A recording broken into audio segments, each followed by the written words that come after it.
Hey everyone who's joined, welcome. We're just going to wait here for a few more people to join.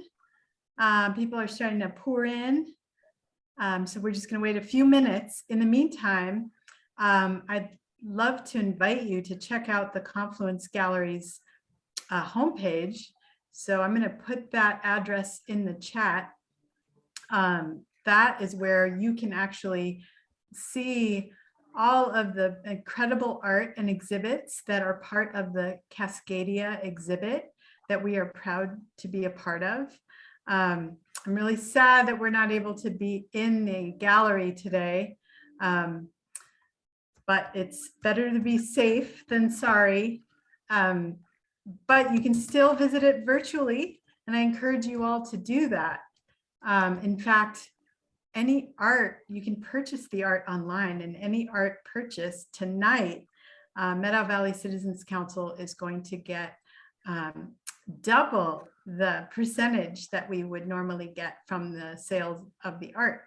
So I definitely encourage you to check it out. There are some amazing pieces and some amazing pieces that still have not sold. Surprise to me. So I'm going to put that in the chat here. And you can check that out while we're waiting for a few more people to join. And we're going to start in about a couple minutes.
Okay, I think we've got the numbers starting to slow down, so I'm just going to kick it off. Hello, everybody. My name is Jasmine Minbashi, and I am the Executive Director of Meadow Valley Citizens Council. We are a nonprofit organization here in the beautiful Meadow Valley.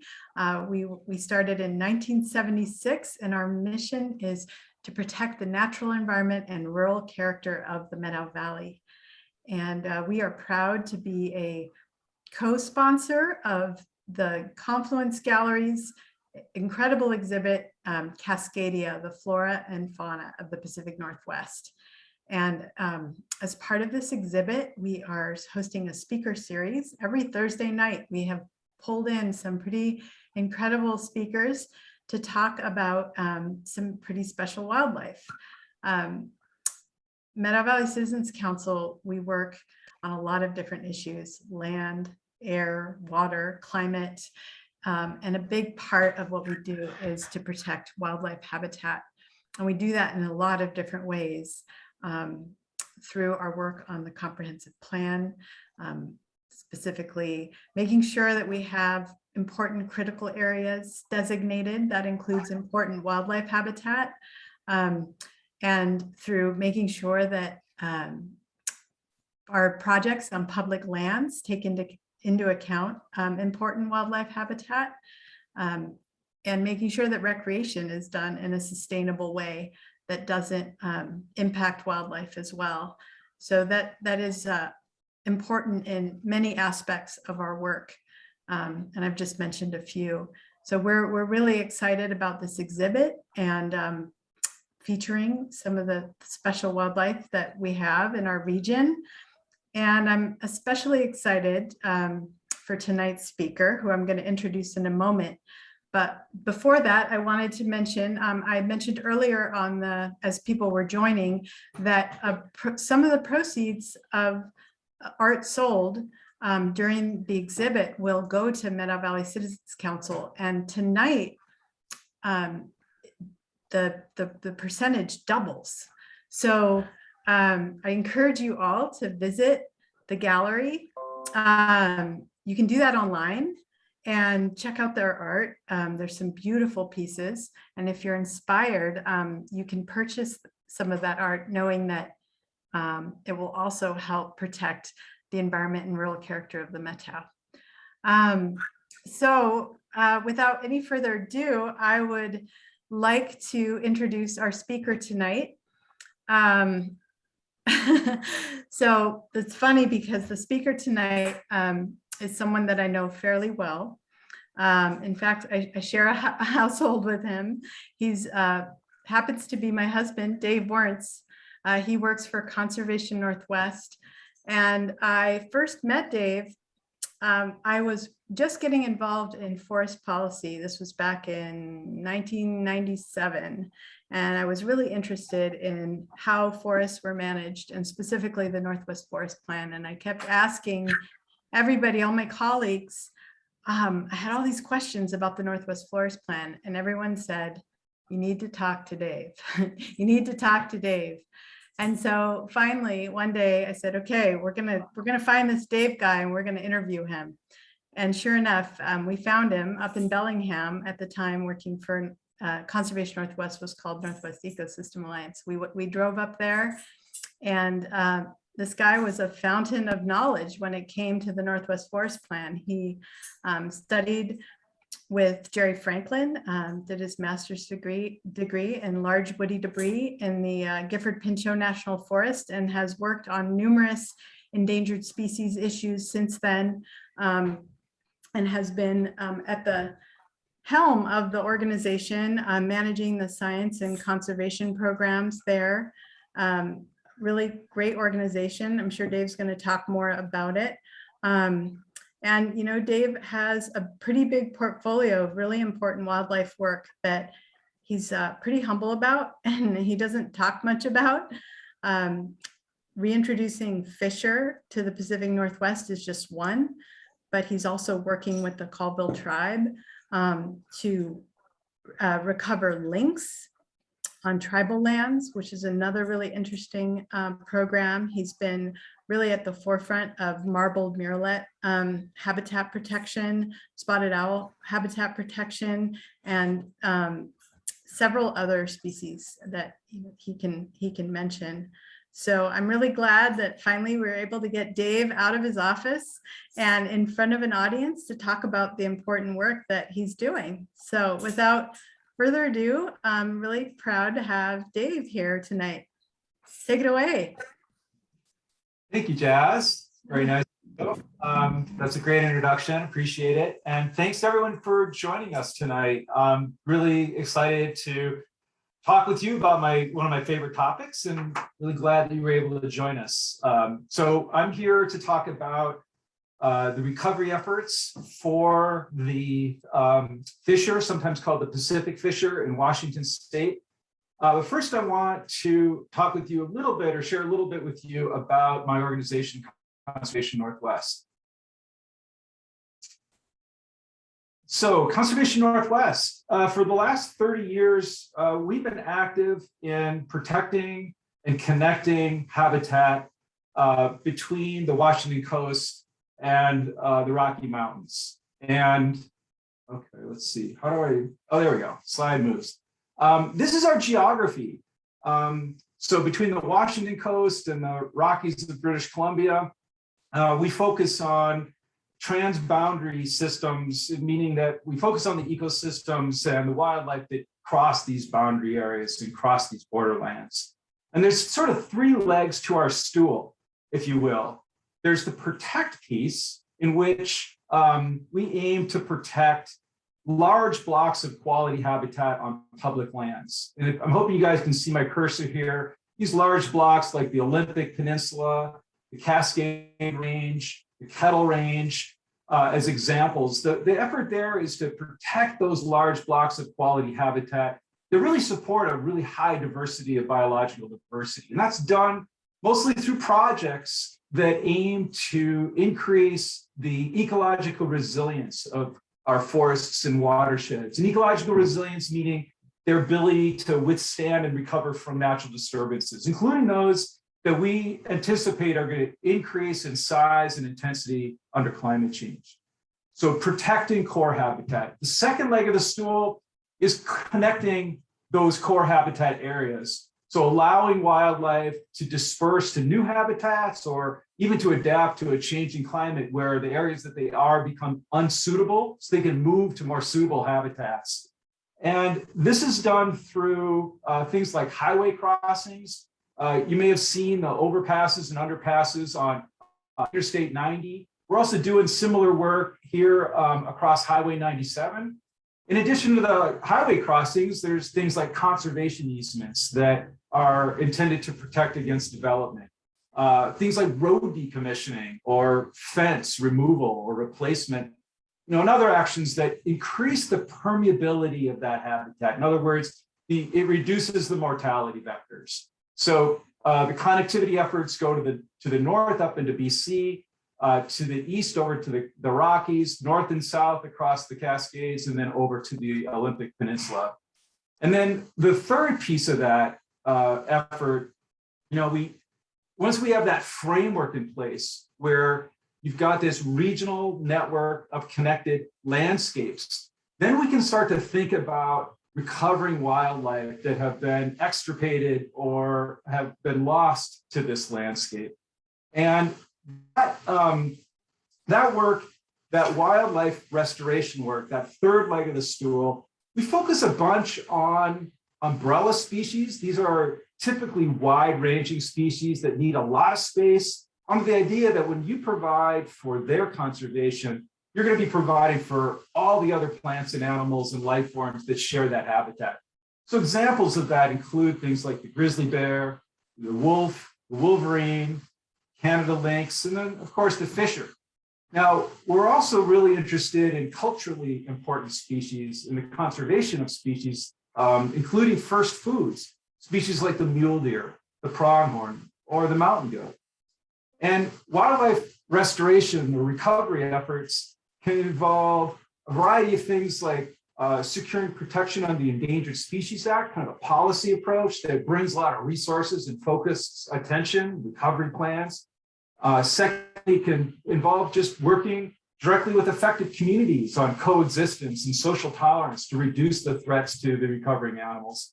And then lastly, it can involve reintroduction work. And that brings us to the fisher. Fisher are a medium-sized carnivore. The females are a little smaller than the males. The fisher run between about 5 and 13 pounds. It's a member of the weasel family, and the fisher is largely associated with low to mid-elevation, structurally complex, dense old forests with lots of large old trees and snags that have cavities, which are really important for maternity dens, but also resting sites and so forth. And wolverine or fisher are a cousin of the wolverine, like I mentioned. The wolverine tend to be in that higher elevation country, the rock and ice above. And then fisher tend to occupy a little bit lower elevation areas, lower to middle elevation areas. Like I said, it's related to the wolverine. It's also a relative of the mink and the otter and the marten. And as you can see, in this picture, it has a really long, distinct tail, kind of short, round ears, really powerful, and also somewhat short legs, and kind of a low to the ground appearance. And this habitat that we're looking at in this image is fisher habitat on the Gifford-Pinchot National Forest in Washington's South Cascade Range.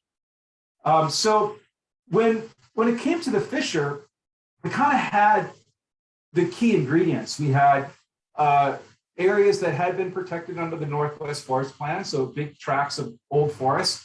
And we had also recently there had been recent surveys done that showed that that fissure had been extirpated. There were statewide surveys, and no fissure showed up. And so it was determined that fissure were likely extirpated from the state of Washington.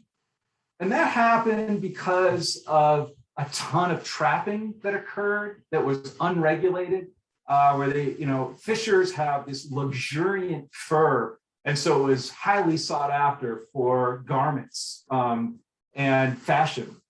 So overexploitation, all of you who've been in the Northwest realm know that there was a lot of logging that happened here historically, and there's a lot of habitat loss and fragmentation of that prime old growth forest habitat that fissure tend to be associated with. There's also incidental mortality when there was an effort to kind of, the attitudes in the late 1800s were to try and clear the land of predators, and sometimes just poison was put out on the ground.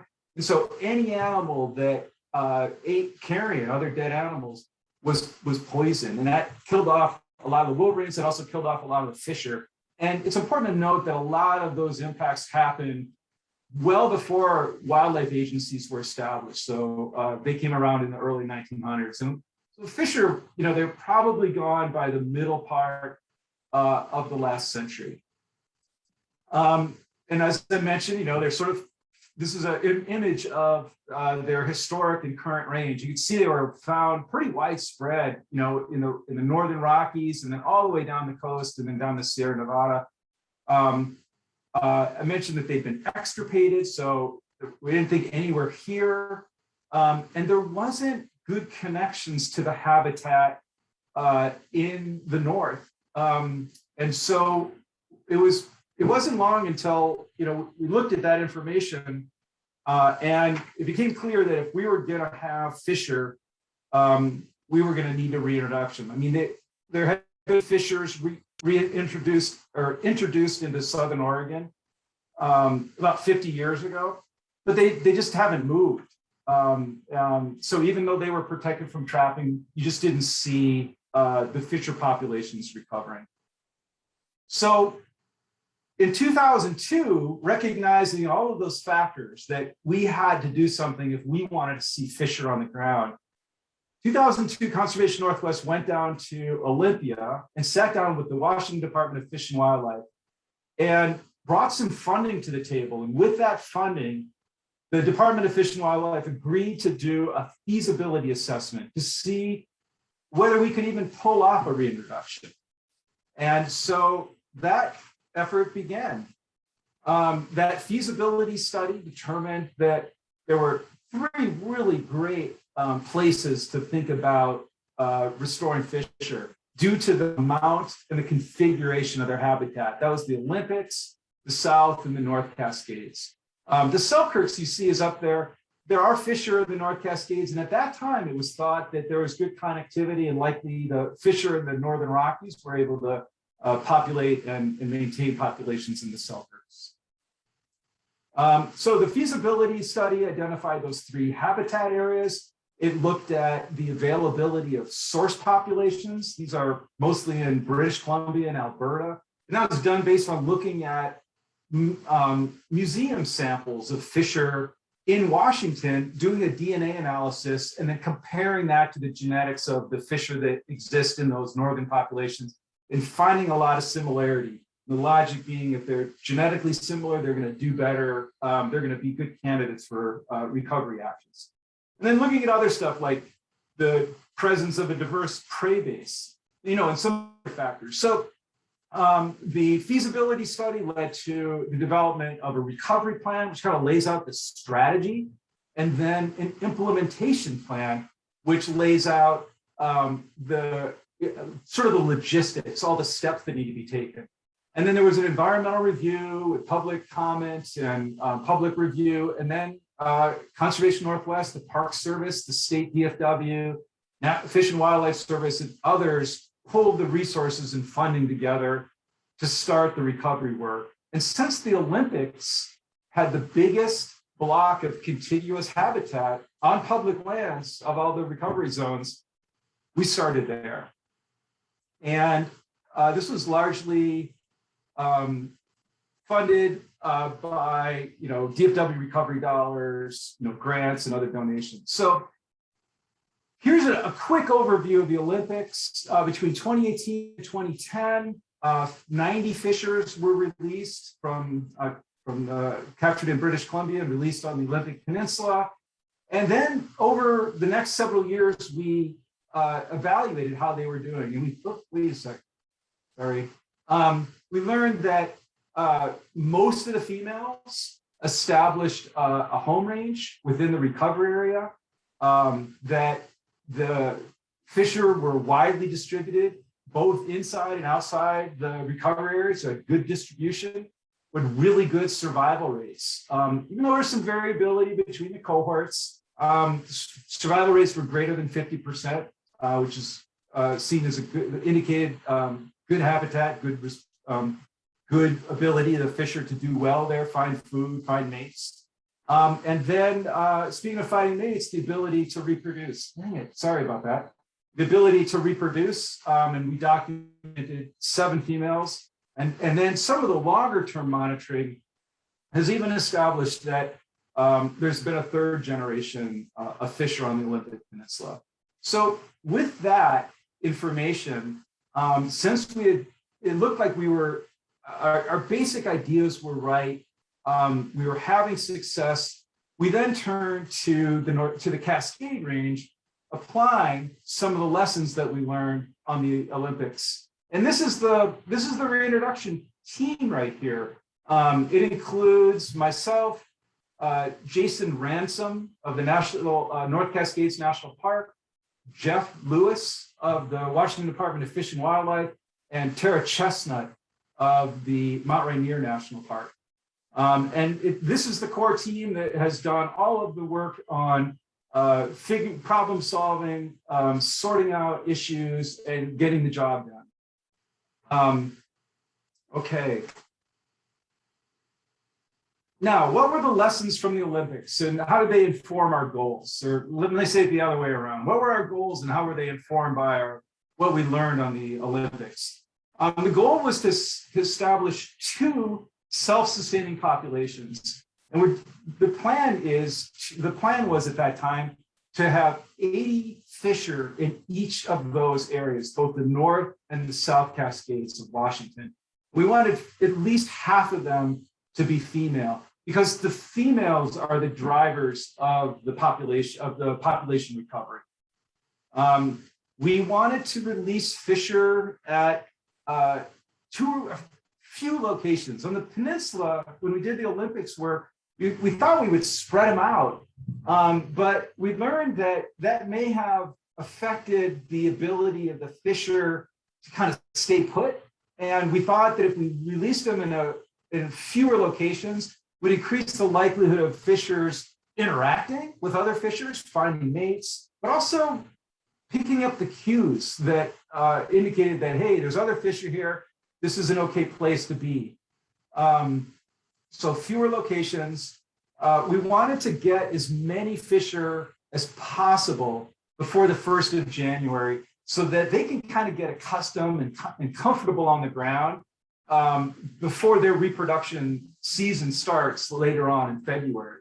So getting as many on the ground by January as possible, and then doing good monitoring and research work, tracking their movements, their survival, their home range, and their reproductive success. Those again are the key measures of how we evaluate whether the effort has been successful. And each fissure is equipped with a VHF radio transmitter that has a 2-year lifespan that allows us to monitor both with ground and air telemetry. So here's an image of these recovery areas that we laid out. You can see this one in the South Cascades includes Mount Rainier National Park and some of the east side going all the way down to the Columbia River or near the Columbia River.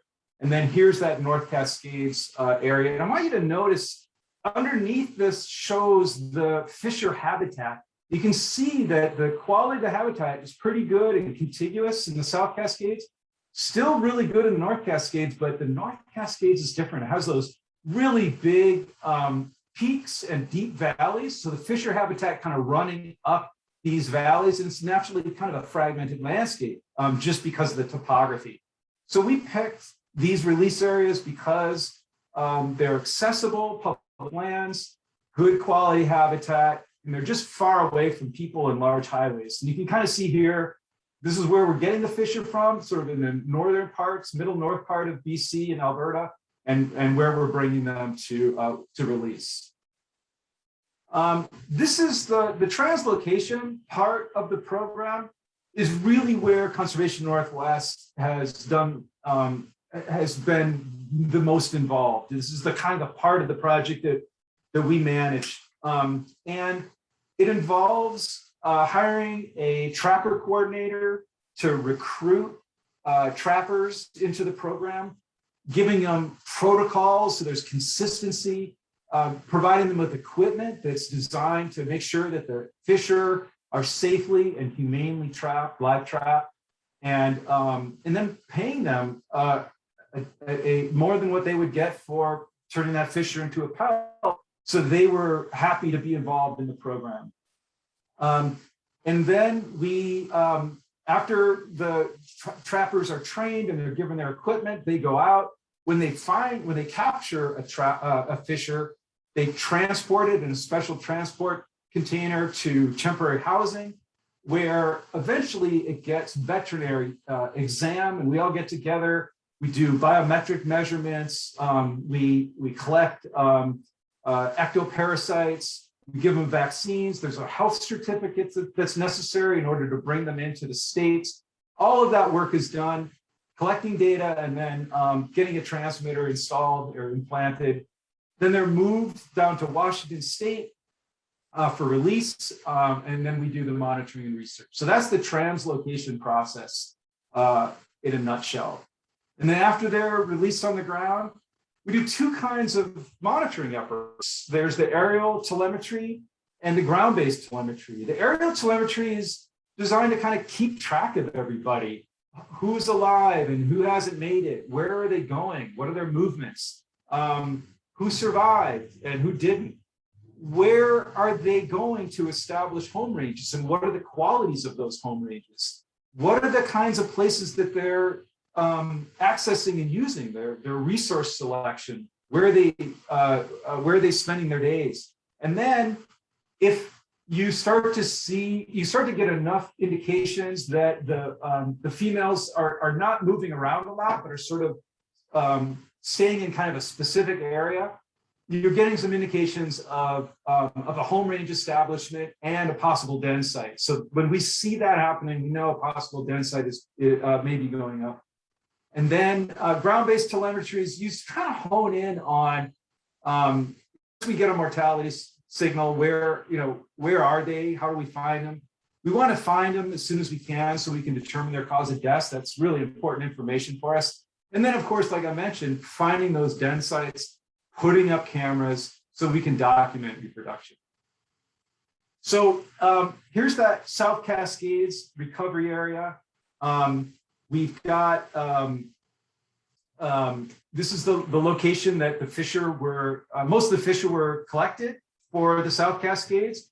That was, 81 fissure in all, and all but about a dozen came from British Columbia. 12 did come from Alberta.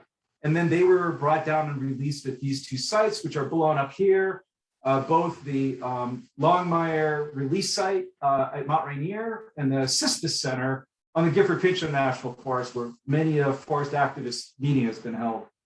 Those are our release sites. And like I said, we put 81 fissure on the ground, 45 female, 36 female, between 2015 and 2020.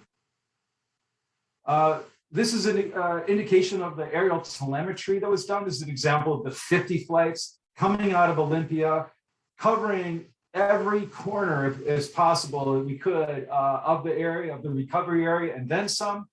And just some data on the flights that were done. Basically, a couple $100 per location. We did spend quite a bit of time, over 100 grand on flights, and flew almost 300 hours, getting almost 3 locations every hour. So pretty successful at finding the fissure in the South Cascades and collecting the information. Pretty efficient overall. This is an indication of the locations, a summary of all the locations of the fissure that we documented since 2015. It's almost 1,000 locations, mostly for females, because that's honestly, we're mostly looking for females at first. And here you see the females are indicated with these triangles. The males, you can see some of them kind of busting out a little bit. Like in the spring, the males go on walkabouts and they are looking for dates. So they're all the way around. So you can see this one went all the way down the Lewis River, almost to I-5. These females came down out of the mountains. And these fissure locations here showing them moving up to the north, heading towards I-90 and beyond. And then a bunch over here moving over to the east side. But most of them staying in the recovery area, which is what we are hoping and looking for. Here's some data from the home range establishment. As I mentioned, you start to see these clusters form, and then that's sort of indicating if that's an individual female, indicating like a home range getting set up. We did see really good home range establishment, especially in that first year. More than half in the first year, and almost half in that second year. Overall, pretty good, though. Indication that they were finding good food, good habitat to den in, etc. Survival rates were also really good, good and very good, and of course somewhat variable. So we released over two different years, 2015, 2016, and 2016, 2017 winters. And the first year of that first cohort, really good survival of the females and males. Everybody was doing pretty well. And then the year after that, females did better than the males, but still pretty good overall. And then that second cohort, similar numbers. In this case, the males did a little better than the females, but overall the fissure survival rate was pretty good. And another indication that of a successful reintroduction effort. And then finally, the third measure is reproduction. That's the gold standard. Are you seeing babies born and seeing the population persist over time? And we didn't see any reproduction in the first year, 2016, after the releases. That's partly because we're selecting kind of younger animals. When we go through the vetting process, we're looking for animals that are really robust, that have all their teeth, that are in really good shape. They tend to be a little bit younger because it's tough out there in the wildlands. And so it took a little time before the females were, I guess, old enough to reproduce. And then we started in 2017 and 2018 actually documenting reproduction. And here you see one female coming down from a maternity nest or maternity den with a fissure in her mouth. You can almost see there. So here you go again. Here's the summary. Relatively short movements. Most of them are staying close to where they were released. Pretty good survival rate. We're seeing home range establishment. You got to have a home range if you're going to have a den. And then you've got some successful reproduction. We did run into some problems, though, where with like some of the transmitters acting inconsistently, that kind of limited our ability to find those dens and get the cameras out to determine whether reproduction was successful or not.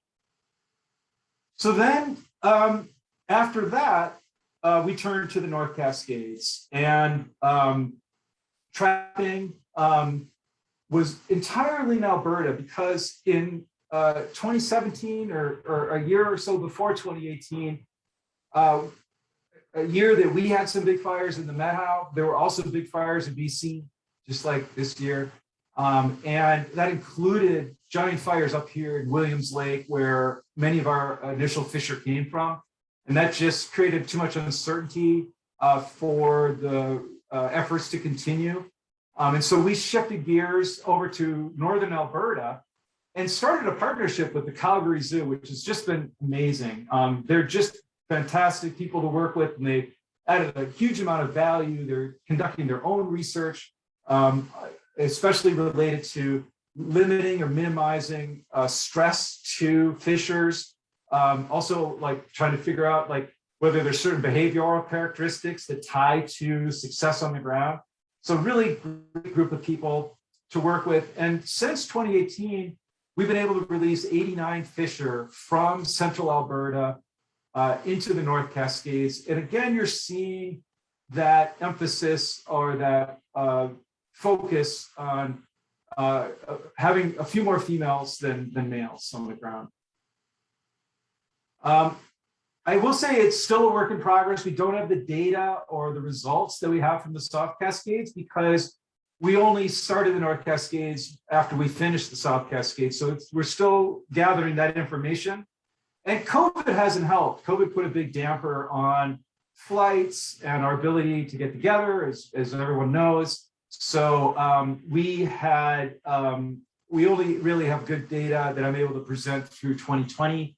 And hopefully we will be able to summarize additional data and produce results, but we haven't been able to yet. So just going to go through a little bit about the reintroduction effort. We had 7 release sites, although the majority of the releases happened at 2 places, both at Buck Creek, which is in the Swaddle drainage, Swaddle River Basin, and Crystal Creek, which is down by the North Fork of the Sauk River.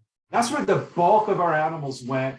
But we did put a few in other places, and that was in response to the telemetry information that we were getting. We were seeing releases from animals from earlier releases at Buck Creek and Crystal Creek and New Halem going to some other places. And so we wanted to put some fisher on the ground in the places where there were already fisher, again, in hopes that that would result in them sticking around and finding one another and finding a good life. So those fisher were released at those sites. We have been conducting a bunch of monitoring, again, not as much as we would have liked to due to the COVID, but here you see those release sites and then all of some of the patterns of the 32 flights that we were able to take to document where the fish are located. And here you see the locations of the fisher between 2018 and 2020. Again, a good number staying in the recovery area, but you're also seeing some, moving up around Baker. You see some moving over here onto the east side. More sightings than we have documented here have been identified in western Chelan County. So they're loving that habitat just over the crest and a little bit down Highway 2 in that area. And we've even seen, there's been some documented fisher sightings over in the Methow, both around Lake Wenatchee, but also around the Methow. We think those are probably, at least the ones in the Methow, are probably dispersing males in the spring. But certainly the area around Chelan has been a favorite for more than one fisher. We do not have annual survival rates for fisher right now. We do know of about 24 mortalities in the North Cascades. Of those 90 animals, about 15 were females, 9 were males. We've gone to find the remains, or at least the transmitter, for about half of those. And of those 12, we've learned that about 4 of them were from predation. We know cougar. We swabbed the wounds and checked it for DNA. So we documented a cougar and then maybe a bobcat for 4 of them. 2 died from vehicle collisions, and 1 drowned or was caught in a debris flow. But we did, even though we don't have good survival rates or information about home ranges yet, we were able to establish a document reproduction, and that happened this year in April. A female was detected on a trail camera moving 4 of her kits in western Chelan County, and you can see here she's got them in her mouth, and they often have like a maternity den, and then also several other kind of safe houses, if you will, or safe cavities around the way, and they use them for protecting their young. Their young are quite vulnerable when they're small, so if they feel any kind of, they'll often move them around one site to another in order to make sure that their young are secure. So looking ahead, we still have a bunch of lab work that we need to do. We're trying to ascertain like familial relationships. We've got work that we want to look at, like we take a tooth to determine age, and we're trying to figure out whether there's other ways to take measurements without taking a tooth out. We have to do that data analysis, like I said, figure out if we can ascertain home ranges and write up the reports. And so we have a similar amount of information to the North Cascades as we do for the South Cascades, and then plan for the long-term monitoring. So this is sort of the next step after the transmitters are no longer active after a couple of years, is to do 2 or 3 or up to 5 years of monitoring on the ground with camera stations and scent dispensers to bring Fissure in to collect their hair samples so that we can get DNA and establish and start to collect information about, are we getting an effective population size? That's a scientific term that means, is your founding population diverse enough, has enough genetic diversity so that population is going to be able to persist through time. And that, as you know, these reintroduction efforts are sequenced. So we started with the Olympics, then we moved to the South Cascades, now we're in the North Cascades. That South Cascades work, that long-term monitoring has been going on for a few years, and we've been able to establish that the population that exists on the peninsula probably formed from fewer females than what we would have liked. So less of the females were involved in reproducing and creating that population on the Olympics. And what that means is we think that we should increase the genetic diversity of those Olympic fishers. And so we're planning to put about another dozen or so on the Olympics this fall and winter, again, pandemic permitted. So that's an example of where the long-term monitoring has given us some information that has led us to some additional actions that we're planning on taking. This is just an example of some of the research that we are conducting and that we should be seeing some papers published on. And it's basically, I mean, this is just an opportunity to really learn about these fishers and how they interact in the North Cascades. What habitats are they going to? What are they eating? What's eating? Who are they competing with? Is there other species that are eating the same things and causing competition? What are the things that we can do to improve welfare and success? What are the conditions that allow for it? Better viability over time. What are the little critters that eat Fissure, blood and parasitize, etc. So there's a bunch of research that should be coming out that's being developed now. A couple papers have already been produced. You may be wondering, well, what can I do? What's my role in Fissure recovery? One thing is that if you see something that you think is a Fissure, try and get a picture, a video, write down the date and the location and the time, and send that to Jason Ransom, the North Cascades National Park biologist. And we get sightings all the time from people, and it's really important. We collect them in a database, and it helps us document their distribution and abundance. You also can clean up, your act if you need to. Good sanitation for bears is good for Fissure. So make sure that your garbage areas is cleaned up, put secure lids on. Just try not to have attractants that bring Fissure into conflict with humans. And just step away from the anticoagulant rodenticides. These are major mortality factors for Fissure in California and Southern Oregon. It's essentially one of the biggest threats is from these rodenticides. So they're not good. And if you can just live without them, then that's going to help Fissures live a longer life. And then lastly, I just want to highlight the amazing team of people that it's taken to get this work off the ground, from federal agencies and state agencies in the states to ministries and First Nations in British Columbia and Trappers Associations, and similarly in Alberta, and then folks with the DFW and the Park Service that have helped get the word out.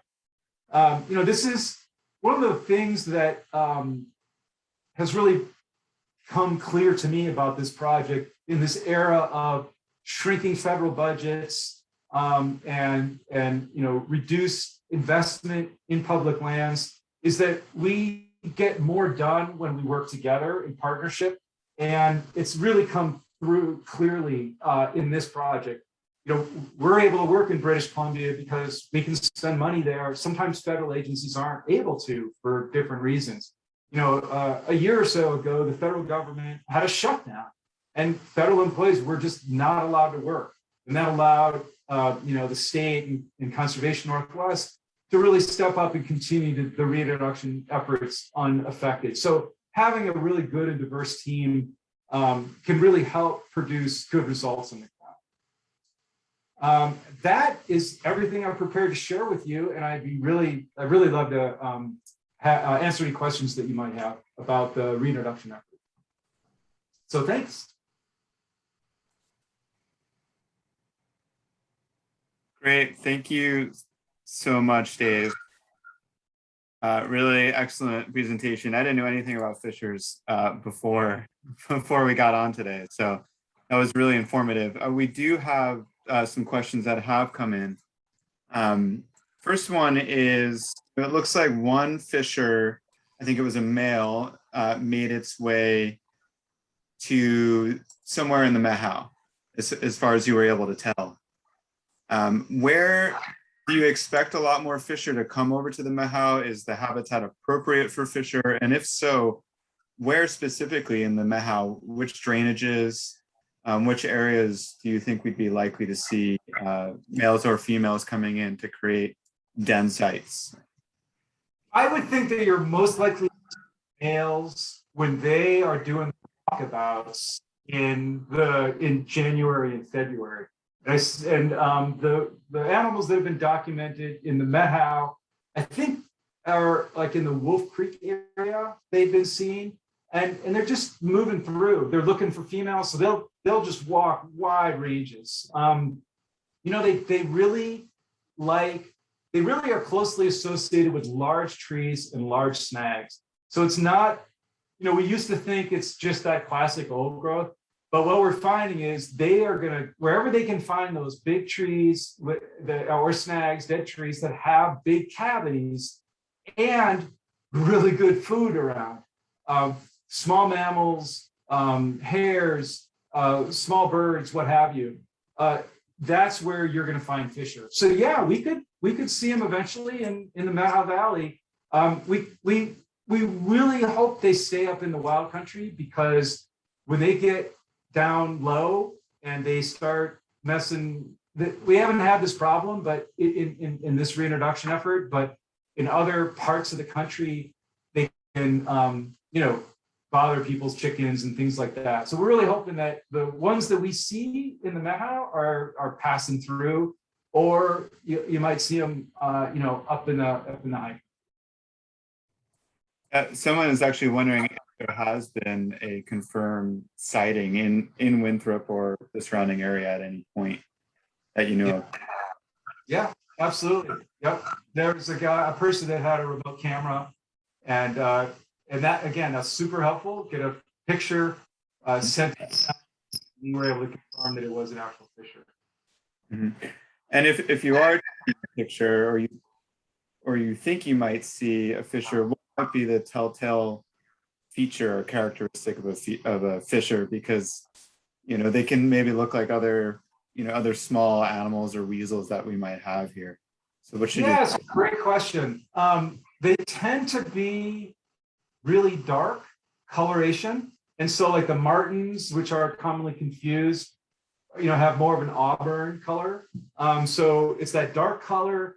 They're really stocky and tough. And they have this huge tail. And so I think if you see that, and I guess the other thing is they're really low to the ground, and their ears are kind of small and rounded, whereas the martin's ears are more peaked.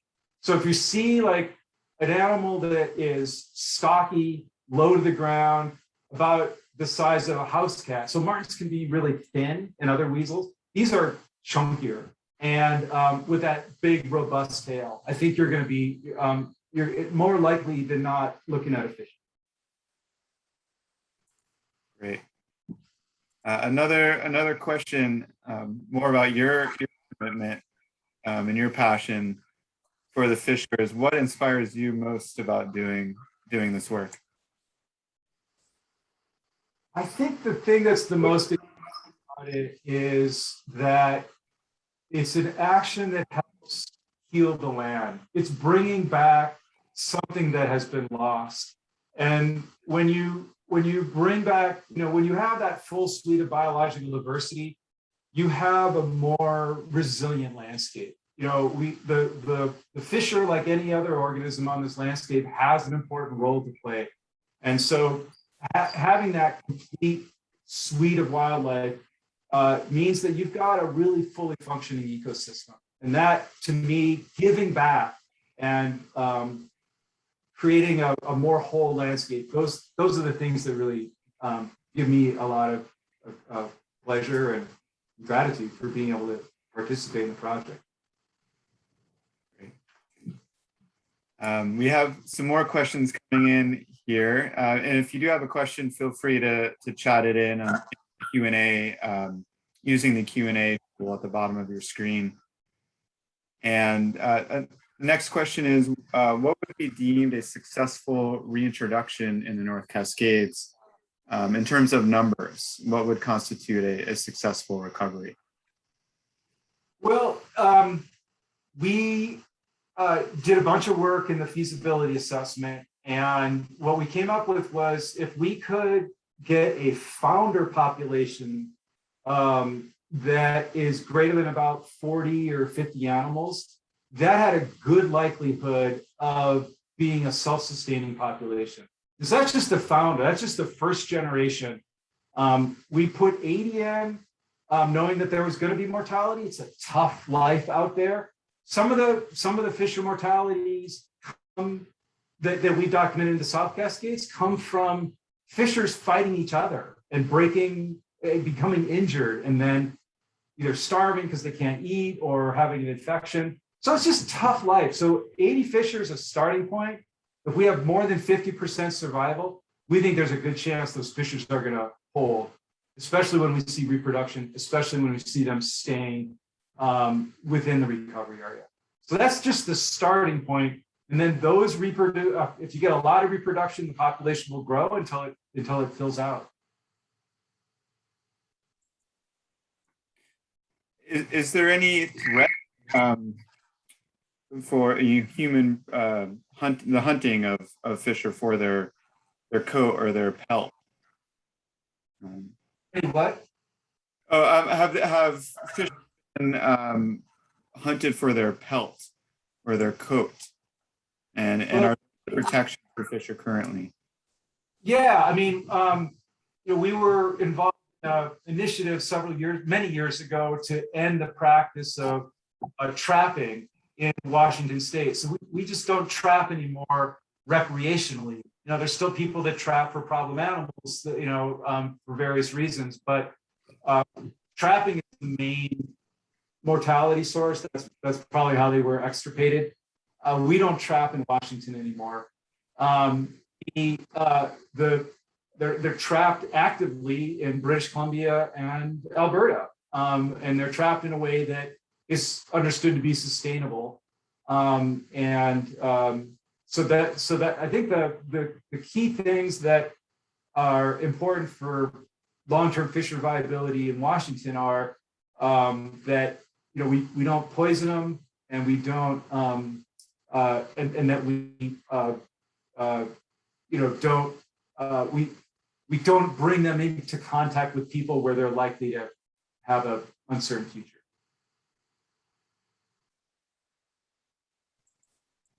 Excellent. Well, I'll just open for any last minute questions.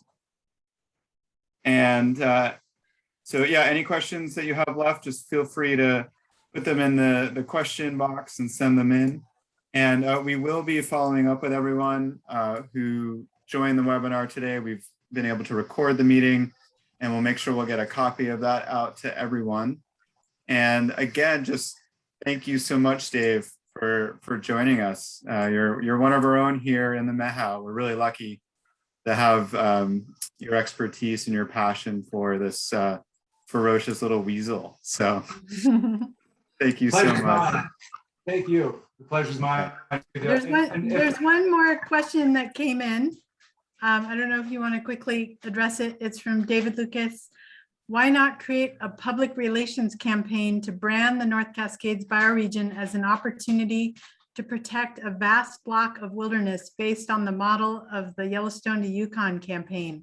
By my count, there are 2.75 million acres of contiguous wilderness here, and that feels like a remarkable opportunity for a key conservation message. You're right. And that the thing is, though, a lot of it's been done. I mean, we do have a great, huge national park.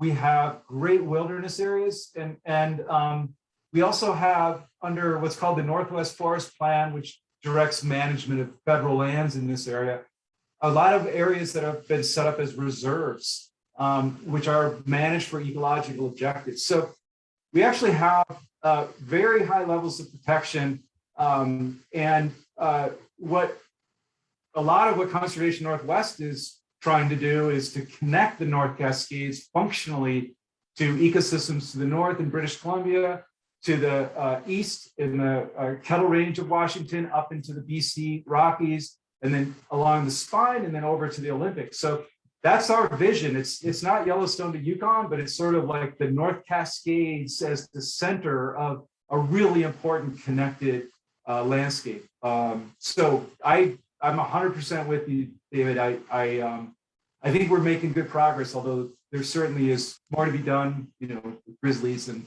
other critters as well. Thanks again, everybody, for coming and participating. If you're inspired by what you heard tonight, I encourage you to become a member of Conservation Northwest.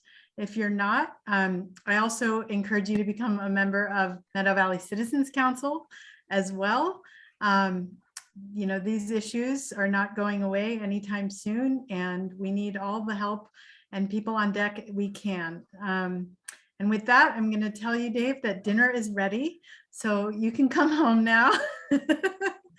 And thank you so much, everybody, for joining us on Thursday night. And don't forget, next Thursday, we have our next speaker, who it's going to be Alexa Whipple, who's going to be covering beavers, benevolent beavers, a really important climate solution.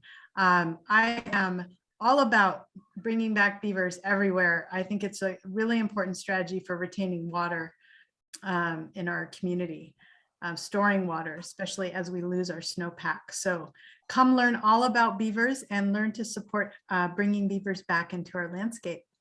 And also mark your calendar for September 23rd. Grizzlies, we have an excellent speaker, Bill Gaines, who has studied the North Cascades extensively, and especially food sources for grizzly bears. So don't miss that one either. Have a good night, everybody. Take care and enjoy this beautiful fall weather. Thanks. See you guys.